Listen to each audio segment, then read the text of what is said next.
All right, I'm behind the wheel of the brand new 2025 Toyota Crown Signia. So let's see how good this new SUV from Toyota is. First off, let's just talk about the looks. In my opinion, there's no question this is the best looking car within Toyota's lineup by far. It's not even close. It doesn't look very rugged like the Sequoia or the Tundra, I get that, but this is a sexy looking car. All angles, it looks like a sporty hatchback SUV. It's low to the ground. Love the curves, and I love the front end. The front end reminds me of the new Prius, but styled a little bit differently. But the headlights have that kind of unique shape. The grille, where it's like half open, half closed, and there's like this transition. It works. It really does work. And then you move to the side. I love that silhouette. It's gorgeous. I love, first of all, how everything is painted. There's no matte black. And then you see those gorgeous 21-inch wheels. They're very large, blacked out. You see that contrast between red and black with this model that I'm driving. But the silhouette is it's gorgeous. The roofline is low, and I love that hatchback look. So again, is this a SUV or like a hatchback? It's up to you. I mean, Toyota's calling it a hatchback. And then the rear end too. I like the way, it's not very wide, but it has a nice curve, and it reminds me of almost like a Cayenne, like where the LED light is across the rear back end all the way across. I really love the outside. I love the way this looks. What do you guys think? In case you're wondering, where does this rank within Toyota's lineup? Well, you have, yes, still the RAV4, okay? This is above the RAV4. This replaces the Venza. So it's right in between the RAV4 and the Highlander. The Highlander just feels significantly bigger. Mostly I think it's because it's taller. If you look on the inside, it's actually, you know, it's about this close, right? So this is somewhere sandwiched right in between, right? And of course, after Highlander, you have a Grand Highlander, and then you have the Sequoia. I mean, Toyota has endless SUVs, which, you know, that's what's popular, so it makes sense, right? But this one is sandwiched in between. Now on the inside here, I don't feel very cramped, even though the roofline does seem like it's a little bit low for that sporty look. Inside, I still feel like I have plenty of headroom, plenty of shoulder room, hip room too. It's pretty wide in here. It's good. You're definitely sitting lower to the ground. I mean, it feels even lower to the ground than a compact SUV. So this is more like a subcompact SUV height, but that's okay. So you kind of get that coziness of a sedan while still being in like an SUV slash hatchback. While you're sitting on the inside, it's just very comfortable, very smooth, very quiet. Really nothing from the outside, even cars passing by. I'm already 50 miles per hour, no wind noise. Cars passing by, very quiet, very little from the road. It's just nice. It's nice and big, it's quiet. I think the overall feel, the suspension, the tires do a good job at soaking up the bumps, and the seats are actually quite comfortable. Not too big, the bolsters are just right. They're holding my back. Not too aggressive, not very sporty, comfortable position. I was able to adjust relatively quickly. In fact, I didn't even really have to adjust. It's just nice. Some cars you get in, seats just don't feel right. This one does. And I love the contrast on the inside. This is the limited, so the higher trim level of the two. You have black and a little bit of copper. Like some of the trim pieces are like this copper color, very light copper color, or like a rose gold color. I actually do like that. And then of course you got like the dark tan color too, which actually looks quite nice. So inside it feels luxurious. It's not as luxurious as, say, a Lexus, but it's pretty close. It's not that far away. Also, in terms of some of the amenities, you do have a large digital gauge cluster, which is pretty standard these days. But because this is a hybrid, you see a lot of the hybrid components displayed, whether or not you're in charge mode, eco power, and then where the charging is going. Is it front wheels, back wheels? You get a lot of cool, unique hybrid things, okay, that you see there. And then you get a large infotainment system as well. This is pretty standard across all Toyotas. It's a little bit laggy, okay, and sometimes a little bit dark, but it's still a decent setup, way better than the ones that you would find in Toyotas in the past. And then underneath, you have this like cool kind of like center console that's connected to the dash nicely. It has like a driver centric focus, and in this one you have all the essentials: heated and ventilated seats, you have a wireless charger, you got a digital rearview mirror, you got a large panoramic sunroof on top.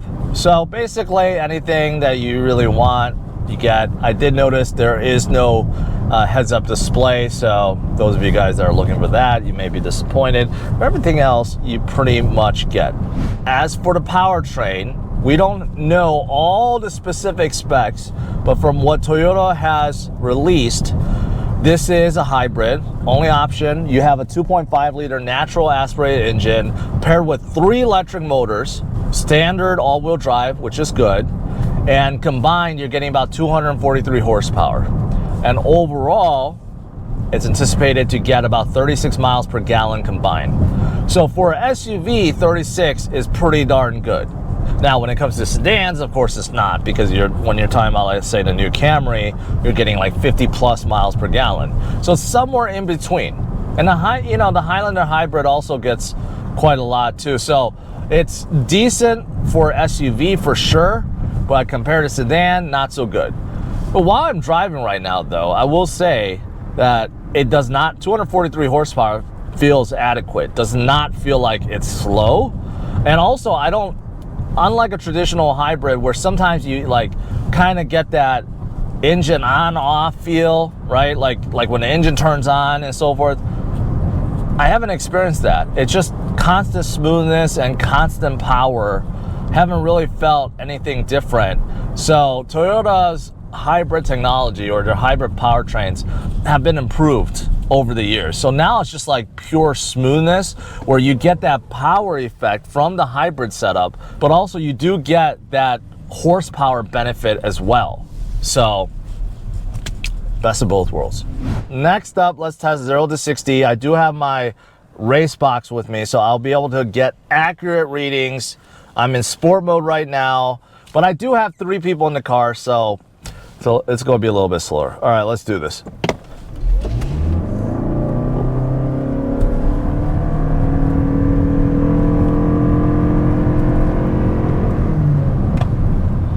Okay, so according to the race box, we hit 0 to 60 in 8.25 seconds. Now, it's a little deceiving because I did test a Rogue recently, and that felt like it took forever. This one actually, it pushed me back in my seat. You could feel the rear end go down. Again, we have 3 people in the car. I have Josh and Steve with me, so we have a lot of weight. So 0 to 60 under 8, somewhere in the 7-second range. I could see that happening. I could see that being totally possible. So is it a fast SUV? No. Is it adequate? Yes. And again, if you're using this as a daily commuter, which most likely you will be, you're getting good power and you're getting great fuel economy, so what's to complain? The drive itself is extremely comfortable. Toyota did an excellent job. By the way, this Crown Signia comes with 21-inch wheels, which means the tires have very short sidewall, which means generally you're gonna get a bumpier ride. But right now, even driving on this local road, which is actually quite bumpy, it still feels pretty good. Yeah, I mean, of course you're gonna feel some rattles, but as for Toyota's goes, this is probably one of the most comfortable ones out there. I mean, it's just a nice smooth ride. The throttle feels good when you put your foot down. Instant throttle, that's good because the hybrid technology. The brakes also feel normal. When you let go, you don't really feel a lot of the regenerative braking or anything like that. The car still slows down and glides like a normal car, so that's fantastic. When it comes to EVs in general, braking is the biggest obstacle people have to get used to. The steering, actually, surprisingly, pretty good. The steering wheel itself looks pretty plain. But the leather, the thickness is okay. The buttons, pretty big, easy to understand. You actually have paddle shifters in here. You'll never use them, but they are here. But the steering feel is surprisingly decent. Not a whole lot of steering play, actually very little. And there is actually a decent weight. I'm actually quite surprised by it. It actually feels, I hate to say it, a bit sporty. Like, when was the last time, you know, you drove a sporty Toyota SUV? Well, I mean, there's TRD Pros, but that's a little different. But yeah, it actually has a decent weight to the steering, so it's nice. I like it. All right, so to conclude, am I a fan of this new Crown Signia? Yes. I wish they didn't call it Crown Signia, because the regular Crown sedan has been such a disappointment. No one is buying that, and unfortunately they're tacking on a bad name with such a good car. This should be called something else, in my opinion. The Crown Signia is a winner in my book. This is going to sell like hotcakes. This is a gorgeous looking car, the best looking car in Toyota's lineup by far, in my opinion. It drives extremely well. It's super quiet, decent amount of horsepower, good fuel economy, good amount of space, even though it's a two-row SUV. Good amount of space, good amount of trunk room. You get all-wheel drive standard. It's priced competitively, even though I don't know the exact pricing info, but I could guess, and I think it's going to be priced pretty competitively. I think this is just a real winner on Toyota's hands. I think they did an excellent job. So my only negative that I could say about this car is the name, Crown Signia. You know, they could have just called it Toyota Signia. That would have been fine. Why add the crown in there? There was zero reason for Toyota to do that. And, you know, I guess that's my only complaint. Really, that's it. All right, guys, smash it a like, subscribe to the channel. I will see you guys later. Bye-bye.